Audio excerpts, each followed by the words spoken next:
Today I'm going to be taking a look at the Marvel Legends Amazon exclusive X-Men set, which features Nimrod, Psylocke and Phantom X. So the first thing to point out about the set, of course, is that the exclusive item is Nimrod.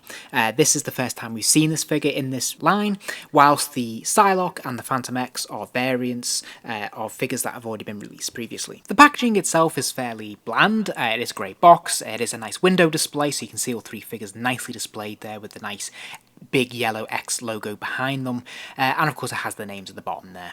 The side of the package, however, does feature either Phantom X or Psylocke, and this is obviously artist work here, which is really nicely done and quite presentable.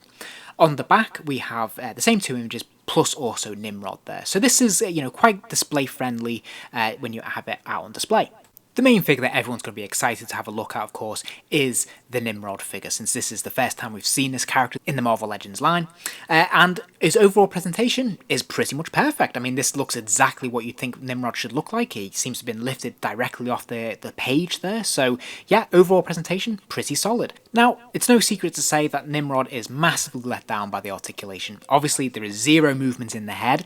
There is a chest pivot there, so you can get a good range of motion, except I'm finding a lot of resistance with mine, so I'll move him one way, but it will kind of snap back to where he was, so that's a bit stiff and it's not working too well for me. He does have the ball jointed shoulders. Thankfully that shoulder pad there is fairly flexible and does lift up and move with the shoulder, so that's great. He's got the bicep swivel, he's got the single jointed elbow, which has a decent enough range of motion there. It does bend at 90 degrees. And he has the swivel wrist and the hinge there as well. The wrist doesn't hinge forwards and back a great deal, but is enough movement. Now, he has the ball jointed hips as well, so his legs can kick out a little bit. There's a fair amount of movement there, which isn't too bad.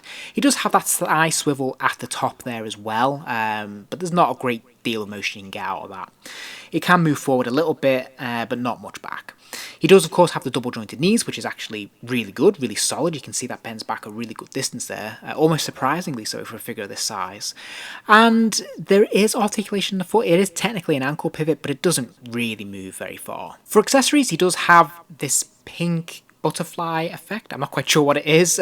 He also has an alternate head, which is great, and he has an extra pair of hands as well, so he can have two closed fists or two open palms. And you can see that strange butterfly effect applied to his back piece here. So it looks very colourful. It is a translucent plastic, so it does catch the light quite nicely. He does also come with two blast effects as well from his palms, which just pop into his palms nice and easily, and it manages to create that effect of him blasting energy out of them. So I think, overall, this is quite an appealing look, and it's again, it seems authentic to the comics, and it's nice that they've bothered to give him an alternate head as well, so he can essentially be the Nimrod from the 80s comics or his more recent appearance in the Jonathan Hickman run. Next up, we have the Psylocke variant, which of course she's all dressed in black. This is a great figure. It's reusing the figure we got from a few years ago from the Apocalypse wave, and it looks absolutely brilliant. I particularly love the paint apps on the hair, having those different shades of purple there looks really, really good. And I really like that look on the face as well. It definitely captures that character really nicely. So in terms of the articulation, of course, she has the ball jointed head, so she can move it right the way around, and she can lift the head up and down, and the hair is fairly flexible to move with it. She has the ball jointed shoulders, of course. She can rotate her elbow, and she has the single jointed elbow there as well. So a good range of motion for this figure. She can swivel her wrist 360 degrees, and it is also hinged, so of course it can bend in all the way and backwards all the way as well. So really strong articulation here. She does have the same chest articulation, so she can move from side to side and up and down a little bit. She has those hinge hips that we've seen many times before, so of course the legs do kick out to the side a really good distance. She has the thigh swivel, which is fantastic, and the legs can kick forward quite a good distance, but they don't kick back very far at all. Of course, she has the double jointed knees, which is great, and she also has the ankle pivot, which we all know and love. And of course, the foot can kick forwards and back on that hinge there as well. For accessories, she comes with a Psy sword, her famous Psy blade, as well as that Psy mask or effect, and also a spare fist. So she's fully tooled up with lots of accessories here, and I think they all look fantastic. They've done a really nice job of these, and I think for anyone who hasn't already got a Psylocke, or they missed out the last time this was available, then this is a perfect opportunity to pick her up, because it's a fantastic figure, great sculpt, and the accessories are brilliant.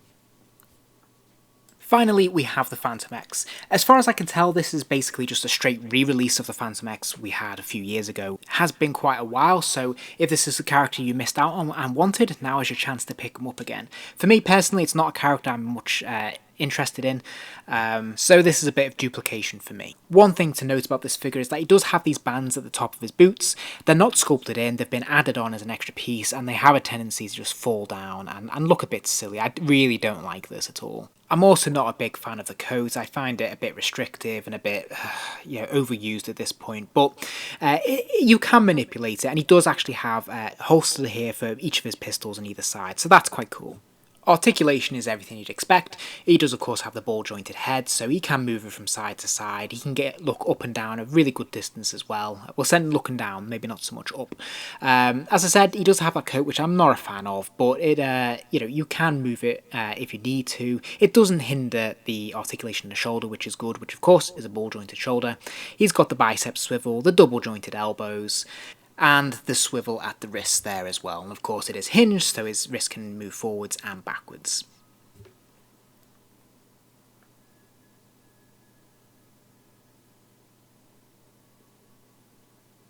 Thankfully, he does have that ab crunch, so when you bend him forwards, he's got a really good range of motion there.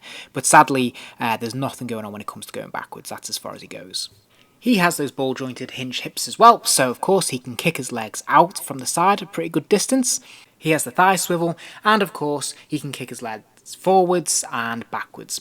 He does have those double jointed knees as well, and he also has a swivel at the calf. And of course he has the ankle pivot there as well, so of course he can kick his foot to the side, and he can hinge them forwards and backwards as well. Phantom X is fairly light on accessories. He only comes with his twin pistols and 2 blast effects as well. Now I do think the blast effects are new, I don't think this came with the original release, so this is a bit of an upgrade. So here he is fully assembled. As I said, I'm not a huge fan of this character, and for me this is a duplicate because I already had him originally, so there's nothing really new or exciting about this release, except for the blast effects, which I do really like. But if you're a fan, then I think this is probably going to be a must for you if you missed out on him first time around, and it is a solid, pretty cool figure. Okay, so in the final analysis, how do I feel about this set? For me, I'm going to give this a 3-star. I was really excited to get the Nimrod. This is, of course, his first appearance in the Marvel Legends range, so it's nice to finally have him. Maybe it was expectations playing against me, but I'm a little bit disappointed. His articulation is quite limited. Although it is all built there, it doesn't really quite work. Like, for example, that chest piece doesn't move or rotate as smoothly as it should, and it doesn't stay in position once it's there. Also, the feet, he does have articulation there, but it's next to useless since you can't really do anything with them. There's no articulation in the head, and to be fair, I think that's entirely appropriate because I don't really recall the character's head moving in the comics either, so I think that's absolutely fine. They get a pass on that, and I do appreciate them giving the alternate head with a different design and giving them those different accessories, so I think that kind of balances the equation, but overall I'm still left feeling a little bit disappointed by this figure. I do think the Psylocke is fantastic. I do already have, obviously, the release from a few years ago, but I don't mind having this variant. This is hair and hair, obviously. It's more of an X-Force look, I think. The stealth suit, the black suit, which I think is a really cool variant. And, otherwise, the figure is pretty solid anyway. So for me, this is probably the star of the set, actually. And then finally we have Phantom X. As I said, for me personally, not a big fan of this character. I think the figure is well made, it's solid enough, although I really don't like this leather coat effect that they Marvel Legends use. But overall, this is a pretty decent set. I don't think it's the strongest 3-pack that we've seen. I really love the Love Triangle set that we saw with Wolverine, Jean Grey and Cyclops. I thought that was a real winner. This one's cool because obviously it does have that character exclusive. And, Nimrod would have ordinarily been a builder figure. So I think at this price point, I think this is a steal. I think for me, if you're a massive fan of Nimrod, he's worth picking up, or if you missed out on the Psylocke and the Phantom X, then this is a no-brainer. Otherwise, you've got to ask yourself whether you really want to shell out this money for essentially one figure.